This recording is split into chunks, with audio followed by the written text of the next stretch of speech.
नमस्कार दोस्तों, स्वागत है आपका अपने यूट्यूब चैनल फायद मैथ में। आज हम पढ़ेंगे प्रश्नावली 1E के शेष क्वेश्चंस को। हमने प्रश्न इससे पहले वाली वीडियो में हमने क्वेश्चन नंबर 1 से लेकर 5 तक को सॉल्व किया हुआ है। तो यहाँ पे हम क्वेश्चन शुरू करेंगे क्वेश्चन नंबर 6 से, जिसमें आपसे पूछा गया है कि जो ये वाली जो संख्या है कि आपकी परमेय या अपरमेय। तो हमें क्या करना होगा, यहाँ पे हमें इसको काट के देखना है कि इससे अगर पूरा भाग जा रहा है तो पूरा भाग देखेंगे, अगर कट रहा है तो काट के देखेंगे, ठीक है। और देखेंगे कि ये संख्या जो होगी वो रूट से बाहर आती है नहीं आती। अगर ये संख्या रूट से बाहर आ जाती है तो हम बोलेंगे ये परमेय संख्या है, अगर ये रूट से बाहर नहीं आती है तो हम बोलेंगे अपरमेय संख्या है। तो हम क्या करते हैं, इससे इसमें भाग देख देखते हैं पहले, ठीक है। अगर भाग पूरा जा रहा है नहीं जा रहा है, वैसे इसमें इसका पूरा पूरा भाग जा रहा है। इसमें 147 से भाग देंगे तो 14 सत्ते 98, लगभग इसमें 7 बार भाग जा रहा है। 7 से 7 7 49, आंसर लगी 4, 7 चौका 28, 4 32, आंसर लगी 3, 7 1 7 3 10, ठीक है। यानी कि इससे ये 7 बार पूरा का पूरा कट रहा है। तो इससे भाग देंगे तो भाग जा रहा है आपका 7 बार, या कट रहा है, एक ही बात है। आप कैसे भी उस बात को बोल सकते हैं। जो आपका 7 है कभी भी रूट से बाहर नहीं आएगा, रूट से बाहर आएगा तो पॉइंटों में आएगा, ठीक है। यानी कि ये एक परफेक्ट स्क्वायर नहीं है, ये एक पूर्ण वर्ग संख्या नहीं है। जैसे कि 4 होता है, 4 से बाहर आ जाएगा 2, 9 एक पूर्ण वर्ग संख्या है, इससे बाहर आ जाएगा 3, इस प्रकार से नहीं है, ठीक है। अगर इस प्रकार से अगर ये होती संख्या यानी कि इसमें रूट से बाहर संख्या आ जाती है, ठीक है, बिना पॉइंटों के, तो हम बोलते हैं परमेय संख्या है, अदरवाइज हम बोलेंगे अपरमेय संख्या। तो यहाँ पे हम कह सकते हैं कि ये संख्या एक अपरमेय संख्या है। अब देखते हैं क्वेश्चन नंबर 7।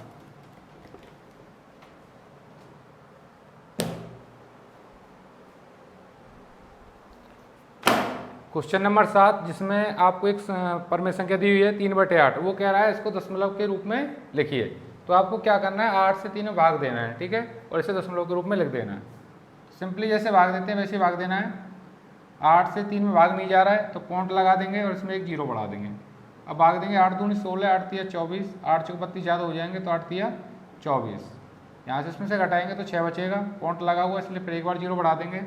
8 सत्ते 56, 7 बार भाग जा रहा है, 8 सत्ते 56, इसमें से घटाएंगे 4 बचेगा, पॉइंट लगा हुआ इसलिए फिर से एक बार जीरो बढ़ा लेंगे। और 8 से भाग देंगे 40 में तो इसको भाग जाएगा 5 बार, 8 5 40। तो आप यहाँ पे देख सकते हैं कि 8 से हमने इसमें 3 में भाग दिया है तो इसमें पूरा पूरा भाग चला गया है और पॉइंट 375, ठीक है, इतने बार गया है। तो आप लिख सकते हैं इसका आंसर 0.375, ये इसका आंसर है, ठीक है, दशमलव रूप में आपने लिख दिया। अब देखें क्वेश्चन नंबर 8। क्वेश्चन नंबर 8, जिसमें आपसे पूछा गया है कि ये वाली जो परमेय संख्या है दशमलव के कितने स्थानों के बाद शांत हो जाएगी, यानी कि कितने स्थानों के बाद ये रुक जाएगी, ठीक है, भाग पूरा पूरा जाएगा, कितने अंक तक जाएगा, दशमलव के कितने अंक बाद तक इसमें भाग जाएगा, ठीक है, ये आपसे पूछा गया है। तो हमें यहाँ पे क्या करना होगा, इससे इसमें भाग देना है, ठीक है, और जो भी होगा वो आपके सामने होगा, ठीक है, उसको गिन के बता देंगे पॉइंट के बाद अंकों को कि हमारा जो भाग है वो इतने अंकों के बाद शांत हो गया है। तो चलिए 1250 से इसमें भाग देते हैं। तो जब हम 1250 से 6 में भाग देंगे तो उसके लिए हम एक ट्रिक प्रयोग में लाएंगे, जो कि हमने इससे पहले क्वेश्चंस में यूज करी है, कि इसके गुणनखंड करेंगे, ठीक है, और 2 और 5 के साथ में हम जोड़े बनाएंगे और तब उससे इसमें हम भाग देंगे। तो सबसे पहले क्या करते हैं, 1250 के गुणनखंड कर लेते हैं, 1250 को लिख लेंगे और इसमें सबसे पहले भाग देंगे 2 से, क्योंकि 2 से भाग जा रहा है, 2 छक्की 12, 2 दूनी 4, 2 पंजे 10। अब 2 से भाग नहीं जाएगा, 5 से भाग देंगे, 3 से भी नहीं जाएगा इसमें। 5 एकम 5, 5 दूनी 10, 5 25, फिर से 5 से भाग देंगे 25 बार, 5 25, 5 एकम 5। तो अब आप देख सकते हैं इसके गुणनखंड आ गई है 6, यानी कि आंसर आपका जैसा है वैसा ही 1250 के गुणनखंड हो गए, 2 का 1 है और 5 के आपके यहाँ पास 4 है, इनको लिख लेंगे।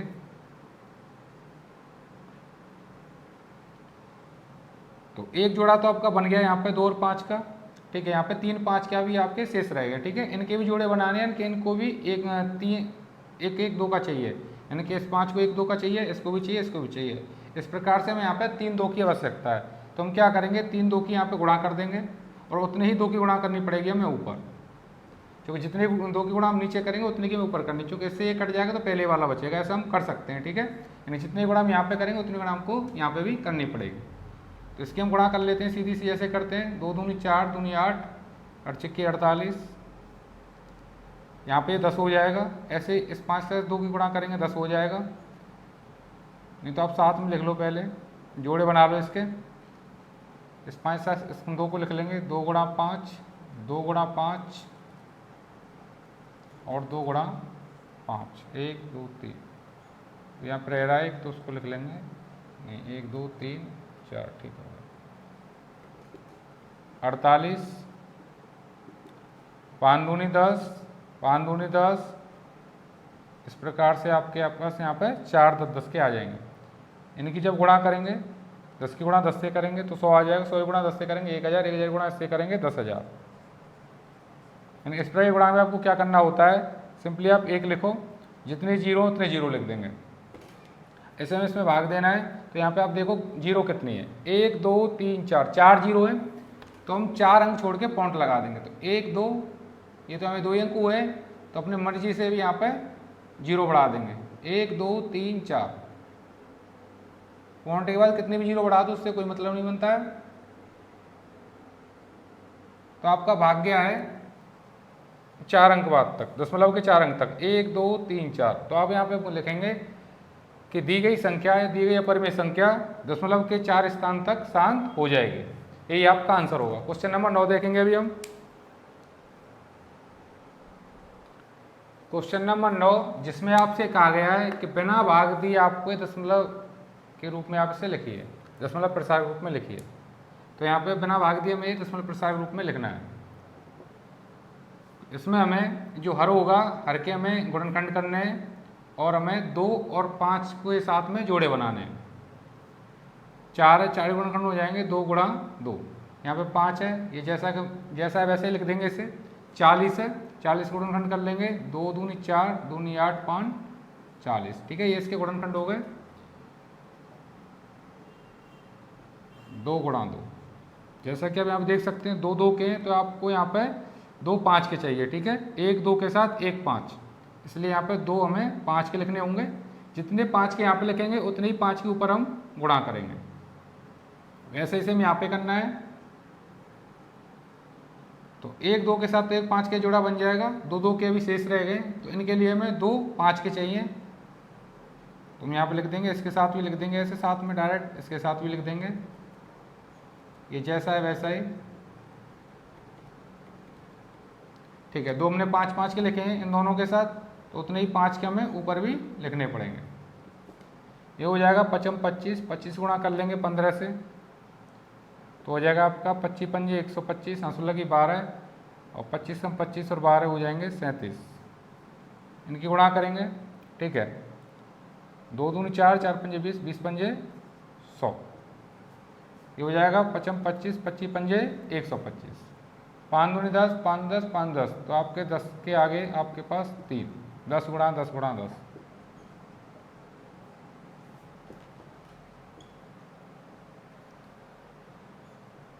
125। 10 गुणा 10 से करेंगे 100, 100 गुणा 10 से करेंगे 1000। 100 से इसमें भाग देंगे, तो इसका भाग देने का सीधा सा फंडा है। इसमें 2 जीरो है, तो 2 अंक बाद छोड़ के पॉइंट लगा देना है हमें। 1 2 पॉइंट आ जाएगा यहाँ पर। ऐसे इसमें 1 2 3, 3 जीरो है, तो इसमें 3 अंक छोड़ के पॉइंट आ जाएगा। 1 2 3 पॉइंट आपका यहाँ पे आ जाएगा। लिखेंगे पॉइंट 1 2 5, आगे आप जीरो लिख सकते हैं, ठीक है। लिखना चाहें तो लिखो, नहीं लिखना चाहें तो मत लिखिए। अब हमें क्या करना है, दोनों को जोड़ देना है। तो पॉइंट के नीचे पॉइंट रख के जोड़ते हैं। जोड़ने का तरीका होता है 3.75। ऐसे यहाँ पे तो पॉइंट के नीचे पॉइंट को रखेंगे, जो जैसे वैसे रख देंगे। 1 2 5, यहाँ पे आगे 1 जीरो है तो 1 जीरो। आप देख सकते हैं जो जगह खाली है वहाँ पे जीरो भर देना है हमें। यहाँ पे एक जगह खाली है तो यहाँ पे जीरो रख देंगे अपनी मर्जी से, ठीक है। पॉइंट के बाद जैसे ये अंक है, आप पीछे कितने भी जीरो लिख सकते हैं, उससे कोई संख्या में फ़र्क नहीं पड़ेगा। दोनों को जोड़ना है, क्योंकि यहाँ पे बीच में प्लस का साइन लगा हुआ है। 0 + 5 5 हो जाएगा, 5 + 2 7, 7 और 1 8, पॉइंट 3 और 0 हो जाएगा आपका 3। इस प्रकार से इन दोनों संख्याओं को जोड़ने पर हमें मिलेगा 3.875। यही आपका आंसर होगा, ठीक है। अब हम देखें क्वेश्चन नंबर 10।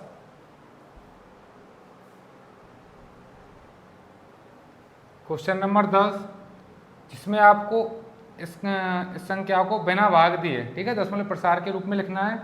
और जो इसका ये हर है, हर को आपको इसके रूप में लिखना है और m और n के मान बताने। दोबारा से फिर से सुनिए, इसमें इस संख्या में हमें इसे सॉल्व करने के बाद बिना वास्तविक विभाजक के यानी कि विभाजन के बिना भाग दिए हमें इसका दशमलव प्रसार लिखना है जैसे हमने पहले किया है। और इसके जो हर है, ये जो हर है इसको हमें इसके रूप में लिखना होगा 2 की घात n गुणा 5 की घात n इसके रूप में लिखना है और यहाँ पे m और n की वैल्यू बतानी है।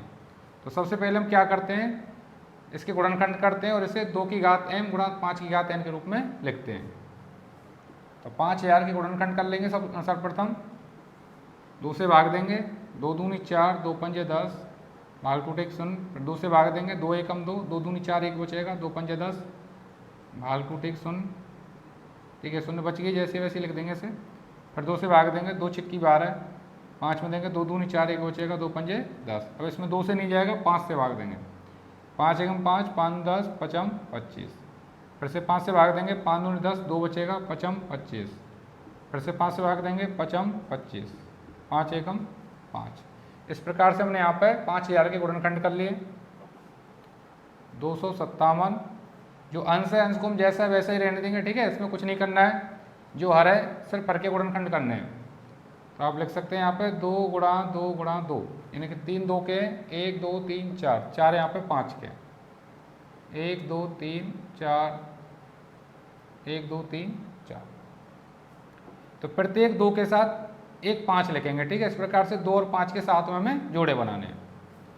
लेकिन उससे पहले इसे इसके रूप में लिख लेते हैं 257 बटे 1 2 3, ठीक है, 3 2 के हैं इसलिए 2 की घात लिख देंगे 3, 1 2 3 4, 5 के यहाँ पे 4 हैं तो इसलिए 5 की घात लिख देंगे 4। इससे जब हम इसकी कंपेयर करेंगे तो आप यहाँ पे देख सकते हैं जैसे यहाँ पे m है तो m के स्थान पे यहाँ पे 3 है इसलिए m की वैल्यू आ गई 3। इसी प्रकार से यहाँ पे 5 की घात 4 है और आपसे इसके रूप में जब पूछा गया है 5 की घात n, ठीक है, तो n के स्थान पे यहाँ पे कुछ सवाल में आपका 4 लिखा हुआ है इसलिए n बराबर हो जाएगा 4। इस प्रकार से m की वैल्यू 3 हो गई और n की वैल्यू हो गई 4। ये m की वैल्यू हो गई और ये हो जाएगी n की वैल्यू। तो आपने दोनों की वैल्यू निकाल ली और इसे इसके रूप में भी लिख लिया है 2 की घात m गुणा 5 की घात n के रूप में भी लिख लिया है। अब हमें इसका इसमें भाग देना है, ठीक है, और भाग आपको वास्तविक रूप से नहीं देना है यानी कि बिना भाग दिए ही, ठीक है, बिना वास्तविक विभाजन के इसको दशमलव प्रसार रूप में लिखना है। तो जैसा हम पहले से करते चले हैं वैसा ही सेम करना होगा। यहाँ पर आप देख सकते हैं 2 की घात 3 है ना, 2 के आपके पास 3 और 5 के 4 यानी कि आपको 1 2 की आवश्यकता है, तो इसलिए आप यहाँ पे 1 2 की गुणा करेंगे यहाँ पे, और जितनी 2 की गुणा यहाँ पे नीचे करेंगे उतनी 2 की गुणा आपको यहाँ पे भी करनी होगी। 2 की घात 3 गुणा 2 ये जैसा है वैसा ही रहेगा, ठीक है। आपने 1 2 का यहाँ पर नीचे लिखा है तो 1 2 आपको ऊपर भी लिखना पड़ेगा। 2 की घात 3 2 की घात 1, आधार जब समान होते हैं तो गुणा में घातें जुड़ जाती है, तो 2 की घात हो जाएगा 4, 3 और 1 4, ठीक है, दोनों घातें जुड़ जाएंगे। 5 की घात 4 जैसा है वैसा ही। इस प्रकार से यहाँ पे इन दोनों के बन के जोड़े 257 बटे 2 की घात भी 4 है 5 की घात भी 4 है। अगर ये घातें समान हैं तो आप इनकी गुणा कर सकते हैं। उसके लिए एक रूल होता है a की घात m गुणा b की घात m। अगर इस प्रकार से कुछ लिखा हुआ है दोनों की घात अगर सेम है तो हम क्या करेंगे, इनकी गुणा कर देंगे, जो आधार होंगे उनकी गुणा करते हैं। इसको आधार बोलते हैं, इसको घात बोलते हैं। a b ये हो जाएगा a b टोटल की घात m। उसी प्रकार से यहाँ पे 2 गुणा 5 से करें तो हो जाएगा 10, टोटल की घात हो जाएगी 4, ठीक है। एक ही घात है तो दोनों पे एक ही घात लिख देंगे। इस एक तरीका और इस बात को समझने का, उस प्रकार से भी समझ सकते हैं। 2 की घात 4 है 5 की घात 4 है, ठीक है, दोनों की घात एक ही है, तो आप क्या करेंगे, तो 2 जगह ना लिख के घात को एक ही बार में लिख देंगे। इस प्रकार से कोष्टक हटेगा ये तो 4 घात 2 पे भी आएगी 5 पे भी आएगी, यानी कि इस चीज़ को हम ऐसे लिख सकते हैं 5 दूनी 10 की घात 4, 257 बटे 10 की घात 4 है यानी कि 10 की गुणा आपको 4 बार करनी है, तो आप इसे लिख सकते हैं 10 गुणा 10 गुणा 10, 10 गुणा 10 गुणा 10। तो ये हो जाएगा आपका 1 लिखो और 4 जीरो लिख देंगे 10,000। 10,000 से इसमें भाग देंगे तो 10,000 में आपके यहाँ पे 4 जीरो है, तो 4 जीरो का मतलब हो गया आपको ऊपर 4 अंक छोड़ के पॉइंट लगा दे। तो आप संख्या आपके पास 3 है, 1 2 3, तो आप अपनी मर्जी से एक जीरो बढ़ा देंगे। इस प्रकार से यहाँ पे 4 अंक हो जाएंगे।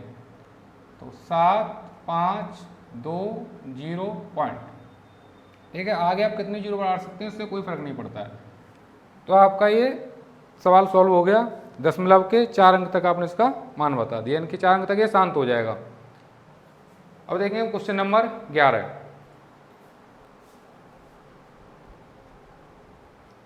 क्वेश्चन नंबर 11 जहाँ पे हमको 3 सवाल दिए गए हैं और हमसे पूछा गया है कि आप बताइए कि इन संख्याओं में कौन सी संख्या परमेय संख्या और कौन सी संख्या अपरमेय संख्या है।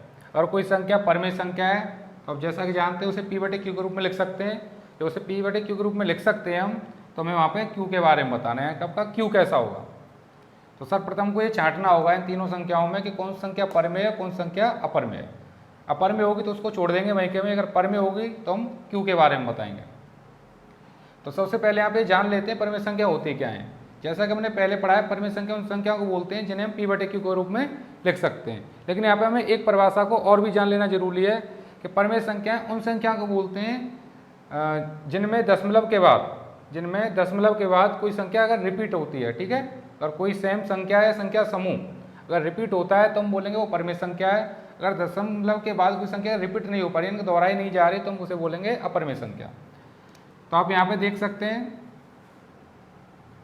ये भाग यहाँ पे खत्म हो गया, ठीक है, शांत हो गया है। लेकिन यहाँ पे रिपीट एक संख्या फिर भी हो रही है, यानी कि 0, ठीक है। 0 आप जितने चाहें उतने लिख सकते हो, तो 0 रिपीट हो रही है, इसलिए ये संख्या आपकी एक परमेय संख्या हो जाएगी।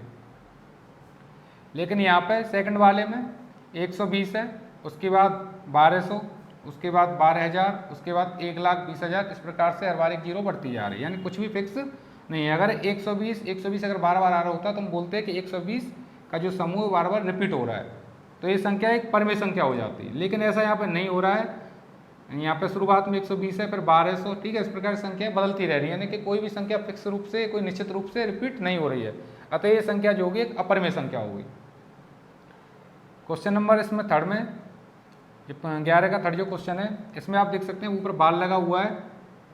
इस बार का मतलब होता है कि ये जो संख्या समूह है 1 से लेकर 9 तक का, ये बार बार रिपीट हो रहा है। यानी कि ये अगर इसे आप इसे हटाएंगे तो आप इसे लिखेंगे इस प्रकार से कि 1 2 3 4 5 6 7 8 9, फिर से ऐसे ही शुरू कर देंगे 1 से 1 2 3, ठीक है। इस प्रकार से ये जो समूह होगा ये बार बार रिपीट हो रहा है। तो ये बार बार रिपीट जब हो रहा है तो इसे रोकने के लिए हम क्या करते हैं, बार लगा देते हैं। तो उसके लिए मैं आपको एग्जाम्पल देता हूँ और इससे समझते हैं इस चीज़ को कि बार होता क्या है। मान लेते हैं हम 10 में भाग दे रहे हैं 3 से, तो भाग जाएगा आपका तनामतिया 9, यहाँ से 1 बचेगा, पॉइंट लगा देंगे, फिर 0 बढ़ जाएगा, तनामतिया 9, फिर 1 बचेगा, फिर से 0 बढ़ा देंगे, फिर 3 बार जाएगा, तनामतिया 9, फिर 1 बचेगा, फिर 0 बढ़ा देंगे, फिर इसमें 3 बार भाग जाएगा, तनामतिया 9, फिर से 1 बचेगा। यानी कि ये भाग कभी भी समाप्त नहीं होगा। आप देख रहे हैं यहाँ पे बार बार जो 3 है वो बार बार रिपीट हो रहा है, ठीक है। 3 यहाँ पे बार बार रिपीट हो रहा है, इसलिए हम 3 को रोकने के लिए हम क्या करेंगे, इस 3 पे बार लगा देंगे। यानी कि एक संख्या, यानी कि ये 3 ही बार बार आ रहा है, तो 3 लिख के हम इसके ऊपर लगा देंगे बार। तो बार होता है वो संख्या, जो संख्या रिपीट होती है उसके ऊपर लगाया जाता है। तो बार से हम समझेंगे कि ये संख्या समूह पूरा, ठीक है। यहाँ पे कोई एक निश्चित संख्या नहीं है, पूरा का पूरा संख्या समूह बार बार रिपीट हो रहा है, इसलिए हमने उसको यहाँ पे रोकने के लिए बार का यूज किया, बार लिख दिया। तो समझता हूँ आपके समझ में आ गया होगा ये। तो यहाँ पे हमें बताना है कि परमेय है कि नहीं है। तो ये संख्या एक परमेय संख्या है, क्योंकि ये संख्या समूह यहाँ पे रिपीट हो रहा है, ये आपकी अपरमेय संख्या है, ठीक है। ये वाली अपरमेय है, बाकी ये दोनों पहली और तीसरी जो संख्या है ये आपकी परमेय संख्या है। तो ये दोनों परमेय संख्या है, तो हमें यहाँ पे p और सॉरी यहाँ पे ऐसे q के रूप में, q का इसमें बताना पड़ेगा, q क्या है, यानी q के बारे में बताना है। उसको देख लेते हैं, q इसका क्या आएगा। 43 1 2 3 4 5 6 7 8 9, ठीक है। पॉइंट के बाद संख्याओं को एक एक करके बोला जाता है, एक साथ आप नहीं बोल सकते हैं। इसमें पॉइंट लगा हुआ है 9 के बाद, तो उसको पॉइंट को हटाने के लिए आपको 10 की घात 9 से इसमें भाग देना है, क्योंकि 9 अंक बाद पॉइंट है, इधर से आप पॉइंट अंकों को गिनोगे, यहाँ से यहाँ तक गिनोगे तो 9 अंक हो रहे, 9 के बाद पॉइंट है, तो 9 के बाद पॉइंट को हटाने के लिए आपको बटे में 10 की घात 9 लिखना पड़ेगा और ये पॉइंट हट जाएगा, यानी कट जाएगा पॉइंट। जैसे भी यहाँ से पॉइंट कट गया है, तो यहाँ पे ये तो हो गया P आपका P और ये हो गया आपका Q। तो Q के बारे में बताना है तो Q हो जाएगा इसमें 10 की घात 9। 10 की घात 9 का आप ऐसे भी लिख सकते हैं, Q बराबर 1 लिख के 1 के पीछे आपको लिखनी है 9 जीरो। 10 की घात 9 का मतलब 1 के पीछे 9 जीरो, ठीक है, वो आप लिख सकते हैं। तो इस प्रकार से आपने यहाँ Q का पता कर लिया। ऐसे हमें क्वेश्चन नंबर 3 करना है और इसमें Q के बारे में बताना है।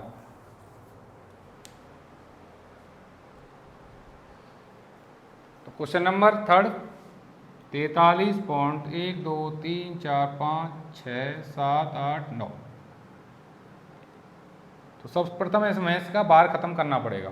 हम कैसे पता करेंगे कि ये कौन सी वाली भिन्न से आंसर आया है, ठीक है, हम कैसे पता करेंगे इसका, क्योंकि हम जब इसकी भिन्न बना लेंगे तभी तो इसे Q के बारे में बताएंगे इसमें, यानी कि हमें पहले इसे P बटे Q के रूप में लिखना है, तब हम Q के बारे में बताएंगे। तो इसे P बटे Q के रूप में लिखेंगे कैसे, यानी भिन्न के रूप में लिखेंगे कैसे इसे हम। इस पर बार लगा हुआ है तो आपको ये ध्यान रखना है, पहले इसे तोड़ेंगे, ठीक है, ये पॉइंट है, पॉइंट के आगे जो संख्या होगी उसे प्लस करके लिखेंगे। 43 प्लस 0.123456789, इस प्रकार से। पॉइंट के बाद आपने 1 जीरो लिखा है, चाहे आप 2 जीरो लिख लो, कितने भी लिख लो, उससे कोई फर्क नहीं पड़ता, जीरो ना लिखें तो भी कोई दिक्कत नहीं है। तो आपके 43 हो गया प्लस, तो यहाँ पे जितने पे भी बार है, ठीक है, उन उस पूरी संख्या को लिखना है, 1 2 3 4 5 6 7 8 9 पूरी संख्या को लिखना है, माइनस जितनी संख्या बाहर से बच जाएँ, जितने अंक बच जाएँ उनको हमें घटा देना है। तो यहाँ पे कुछ नहीं बचा हुआ है, पूरे के पूरे पे बार है, तो इसमें से कुछ भी नहीं घटाना है, यानी कि 0 घटाना है हमें बटे में, ठीक है, बटे का साइन ऐसे लिखेंगे। और जो बटे में हमें जो लिखना होगा वो बटे में लिखना है कि जितने अंकों पे बार है, ठीक है, उतने 9 के लिखने हैं। तो हम देख सकते हैं यहाँ पे 9 पे बार है, 1 2 3 4 5 6 7 8 9, ठीक है, 9 के ऊपर बार लगा हुआ है, तो यहाँ पे 9 के 9 लिख देंगे, ठीक है, 9 9 के 9 अंक लिखने पड़ेंगे, 1 2 3 4 5 6 7 8, 1 2 3 4 5 6 7 8 9, 1 2 3 4 5 6 7 8 9। और जो संख्या बच जाए, ठीक है, जो बच रही है उतनी 0 लिखनी होती है, लेकिन बच कुछ नहीं रहा है तो हमें कुछ नहीं लिखना है, ठीक है। तो इसे यहाँ पर 0 लिखा है, मतलब इसका कोई मतलब नहीं बनता है। तो इससे इसमें जब भाग देंगे, ये भिन्न बन गई 43 प्लस इतने बटे इतना, तो इससे हम भाग देंगे तो इस सबके बटे में आ जाएगा, ठीक है, यानी कि आपका Q यही रहेगा, Q आपका बदलने वाला नहीं, P आपका बदल जाएगा, क्योंकि आप जानते हैं जैसे आपके पास कोई भिन्न लिखे हुए 3 प्लस 4 बटे 5 इस प्रकार से। तो आपको क्या करना होता है, 5 से 3 में गुणा करना है और 4 को जोड़ देते हैं, 5 या 15 प्लस 4 और 5 सबके अपोन में, यानी सबके बटे में। दोबारा से देखिए, 5 या 15 प्लस 4 और 5 सबके अपोन में। तो वैसे हमें यहाँ पे करना होगा, इससे इसकी गुणा करेंगे सबके अपोन में। जैसा कि आपने यहाँ पे देखा 5 पे कोई फर्क नहीं पड़ा, यानी कि जो हर है हर पे कोई फर्क नहीं पड़ा है, ठीक है। उसी प्रकार से यहाँ पे जो ये हर है, यानी कि जो Q लिखा हुआ है इस पर भी कोई फर्क नहीं पड़ेगा, और हमसे Q ही पूछा गया है, तो Q आपका हो जाएगा, यानी कि 9 9 के आपको 9 लिखने हैं, 1 2 3 4 5 6 7 8 9, ये आपका Q होगा। तो आशा करते हैं आपको एक्सरसाइज समझ में आई होगी।